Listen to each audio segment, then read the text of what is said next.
नमस्कार. आपण पाहतात आदर्श पोलखोल. तब्बल 8.5 वर्षानंतर बीड जिल्हा परिषद निवडणूक आता होण्याचे वर्तवली जात आहे. येत्या काही काळामध्ये आता ही निवडणूक पार पडणार आहे. मात्र गावखेड्यामध्ये आता या जिल्हा परिषद पंचायत समिती निवडणुकीविषयी मोठी चर्चा देखील होताना दिसत आहे. आपण आज बीड जिल्ह्यातील ढेकनमोहा येथे आलो आहोत. नेमकं जाणून घेऊया आपण या जिल्हा परिषद गटामध्ये नेमकी काय परिस्थिती आहे, नेमकं लोकांचं म्हणणं काय आहे हे जाणून घेणार आहोत. आपण पाहू शकतो अशा गावखेड्यातील लोक कट्ट्यावर बसून या जिल्हा परिषद पंचायत समिती निवडणुकाविषयी चर्चा करताना आपल्याला पाहावयास मिळत आहेत. काय सांगाल, आता जिल्हा परिषद पंचायत समिती निवडणुका होणार आहेत, कशा पद्धतीचा उमेदवार आपल्याला अपेक्षित आहे?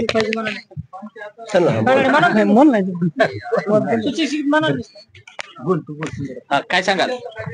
सुशिक्षित पाहिजे आणि थोडं इकडे तिकडे शेतकऱ्याचे प्रश्न सोडणारा पाहिजे. आता 8,000 रुपये हेक्टरी दिली, काय होणार आहे त्यांनी? अनुदान द्यायला पाहिजे. काही कायला तर अजून आलीच नाही. काय करायचंय?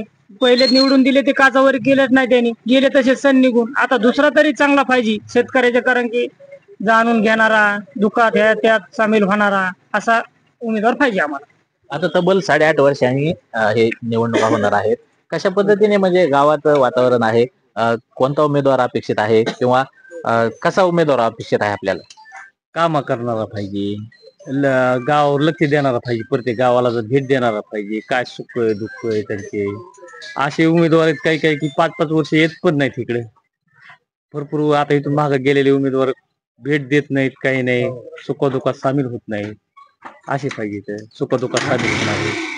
नक्कीच सुखादुखात सामील होणारा उमेदवार अपेक्षित आहे. आता तुम्ही सुशिक्षित आहात, तुम्हाला आता या समाजाविषयी जाण आहे.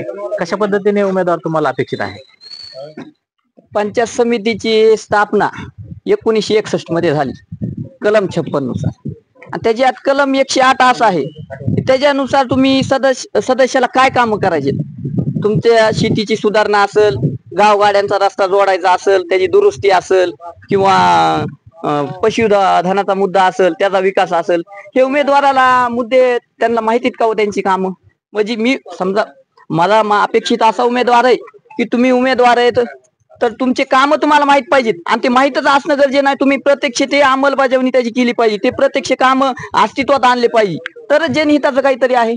नाही तर तुम्हाला तुमचे काम माहित नाही, तर उगलय माझ्याकडे मोठा पैसा आहे, मोठी माझ्याकडे मला कुठलं तरी पद पाहिजे म्हणून एकदा पद भेटलं की तुमचा काय तळाला मिळ नाही, ते चुकीचं आहे. जो बी उमेदवार असेल त्याला खरंच काम करायचे असेल तर त्यांनी उमेदवारी घ्यावा, आणि जे काम आहे ते आपल्या अंडर कुठला विभाग आहे त्यानुसार त्यांनी काम करायला पाहिजे.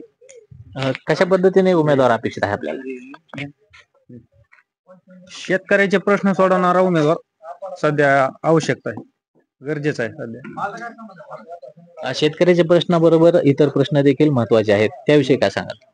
नाही, सर्वच शेतकऱ्याचे ह्याचे सगळ्याचेच काम करणारा, म्हणजे सगळे सुखदुःखात सहभागी होणारा उमेदवार सध्या पाहिजे सगळ्याला. आता 8.5 वर्षानंतर ही निवडणूक होणार आहे. काय सांगाल, याआधी देखील निवडणुका झाल्या होत्या, कितीतरी वला दुष्काळ पडलाय, काही काही शेतकरी आत्महत्या करायला लागलेत, तरी पण स्थानिकचा आमदार एकही आवाज उठीना शेतकऱ्यांच्या प्रश्नाविषयी. 8.5 रुपये किती एक गुंठा, 8.5 रुपये किती एक हेक्टरला, 8.5 रुपये नुकसान भरपाई द्यायला. 8.5 रुपये ते मजुरीला सुद्धा पुरलेले नाहीत. त्याचं बी खत एवढं त्यांनी नुकसान झालेली, आलेली पिकं सगळे पाण्यात मिसळून चाललेत, तरी पण एकही स्थानिकचा आमदार ह्या प्रश्नावरून आवाज उठीत नाही. त्यामुळे आम्हाला स्थानिक प्रश्नावर आवाज उठवणारा आणि सर्वसामान्यांचे प्रश्न जाणून घेणारा उमेदवार पाहिजे, आणि सुशिक्षित उमेदवार असावा, हीच आमची अपेक्षा आहे. स्थानिक प्रश्नाला हात घालणारा पाहिजे आणि सुशिक्षित पाहिजे असं देखील बोललं जात आहे. आपण पाहू शकतो आणखीन आपल्याकडे बोलणारे आहेत. काय सांगाल तुम्ही, आता सुशिक्षित आहात, उमेदवार कशा पद्धतीचा पाहिजे? आता 8.5 वर्षांनी ही निवडणूक होणार आहे, काय सांगाल? उमेदवार असा पाहिजे की आता एवढे बघतो आपण, समजा महाराष्ट्राचा विचार केला तर एवढे सुशिक्षित बेरोजगार पोरं आहेत, तर यांचे प्रश्न मांडणारा, आवाज उठवणारा प्रशासनाकडे असो शासनाकडे असो कुणीच नाही. तर आम्हाला बेरोजगारासाठी आवाज उठवणारा उमेदवार पाहिजे ना, कारण आम्ही प्रश्न मांडणार कुणाकडे आहेत? आम्ही उमेदवार निवडून देतो, तो त्या उमेदवाराचं काम आहे ना की प्रश्न आमचे वरिष्ठाकडे असो, शासनाकडे असो, प्रशासनाकडे असो मांडण्याची. असा आम्हाला उमेदवार पाहिजे की जो की बेरोजगारासाठी, युवांसाठी लढणारा पाहिजे. आणि आणि शेतकऱ्यासाठी आणखी शेतकऱ्यासाठी सुद्धा लढणारा पाहिजे. कारण शेतीचे अनेक प्रश्न आहेत. कर्जमाफी असेल, अतिवृष्टी असेल, अनुदान असेल. अतिवृष्टीचं अनुदान आता 8,500 रुपये हेक्टरनी यायला लागले. त्यातून बी काही ना काहीतरी कमी व्हायला लागले. म्हणजे 8,500 सुद्धा आलं नाही भरपूर अनुदान. मग हे प्रश्न मांडणारे कोण आहे? आम्ही मागणार कोणाकडे? तर हे आम्ही उमेदवाराकडेच मागणार ना. आमचे प्रश्न आम्ही उमेदवार निवडून दिले म्हणल्यावर मग हे उमेदवार कुठे आहेत आता सध्या? मग ह्यांचं काम आहे हे प्रश्न शासनाकडे पाठपुरावा करण्याचं. पण असा उमेदवार आम्हाला पाहिजे. निवड शेतकऱ्याची चेष्टा चालवली व शासनाने. रडतीची आशा पुसल्यासारखं नुसतं म्हणतात आम्ही एवढे अनुदान दिले, तेवढं अनुदान दिले. किती लाखो रुपयाचं नुकसान झालेलं आहे शेतकऱ्याचं. त्याच्यावर काहीच गांभीर्य नुसतंच बोलतात मीडियाला, आम्ही इतकं अनुदान देऊ, तितकं अनुदान देऊ. प्रत्यक्षात काहीच नाही. निम्म्या शेतकऱ्याला 8,500 रुपये दिले त्यांना. पूर्ण शेतकऱ्याला सुद्धा पैसे भेटलेले नाहीत. सणाच्या आधी देऊ म्हणले, सण झाला तरी पैसे नाहीत. काय सांगाल? शेतकऱ्याचा विषय शेतकऱ्यांसाठी आता एवढं मोठं आंदोलन चालू आहे नागपूरला. त्या आंदोलनामध्ये तुम्ही मला सांगा, सर्व पक्षाचे नेते जरी एकत्र आले, सगळे सामाजिक मुद्दा आहे, चांगला मुद्दा आहे, शेतकऱ्याचा मुद्दा आहे. शेतकरी वर्ग म्हणजे सर्वसाधारण सध्याच्या परिस्थितीला एवढं मोठं त्यांचं नुकसान झालंय. तर तुम्ही सांगा, सगळे पक्ष मिळून जर त्या आंदोलनाला पाठिंबा देत असतील तर कशामुळे तो मुद्दा क्लिअर होणार नाही? तर लोक काय करते, फक्त आपापल्या पक्षाचं बघायचं आणि आपापल्या पक्षाने जर हे केलं, उपोषण ठेवलं, तर दुसरे त्याच्यात हस्तक्षेप करत नाही. पण एक चांगला शैक्षणिक मुद्दा असेल, शेतकऱ्याविषयी असेल, सामाजिक असेल, तर त्याला सगळे मिळून पाठिंबा द्या ना. चांगल्या मुद्द्याचा कमीत कमी निवाडा तरी होईल ना, तो प्रश्न तरी मार्गी लागेल. लोक तसं करीत नाहीत. चांगल्या कामासाठी आपले लोक एकत्र येत नाहीत. तर आमचं म्हणणं आहे, चांगल्या कामासाठी सगळे इथून पुढचे भविष्यातले नेते हे ते एकत्र यावा. कारण की विषय चांगला आहे ना, जनहिताचा विषय असेल तर सगळ्यांनी एकत्र यावं, माझं मत आहे. नक्कीच अशा पद्धतीने जिल्हा परिषद पंचायत समिती निवडणुकीची आपण पाहिलं तर सध्या आणखीनही काही बोलणारे आहेत आपल्या बरोबर. काय सांगाल, आता पंचायत समिती जिल्हा परिषद निवडणुका होणार आहेत, कशा पद्धतीचा उमेदवार आपल्याला अपेक्षित आहे? आम्हाला गाडीत नाही हिंडणार पाहिजे, गाडीत मोटरसायकल हिंडणार उमेदवार पाहिजे.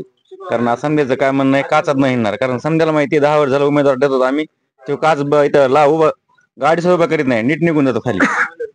करीत नाही. हा, आम्हाला बिनधास्त आम्हाला मोटरसायकल हिंडणारा उमेदवार पाहिजे. नक्की कशा पद्धतीचा उमेदवार अपेक्षित आहे? कसं जनतेत राहावा रोज, म्हणजे लोकांचं सांगण्याचा ह्याचा उद्देश असा आहे की म्हणजे लोक माणसात असावा, किंवा निवडून आला की पळून जाणारा असा नसावा.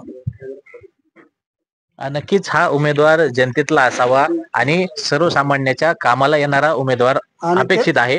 जिल्हा परिषद पंचायत समिती निवडणुकीची आता आपण पाहिलं तर गावखेड्यामध्ये मोठ्या प्रमाणावर आता चर्चा रंगत आहेत. सर्वसामान्य घरातला उमेदवार यांना अपेक्षित असल्याचे देखील वर्तवले जात आहे. कॅमेरा पर्सन राहुल गायकेसह नितेश उपाध्ये, डेक्कन मॉल, बीड.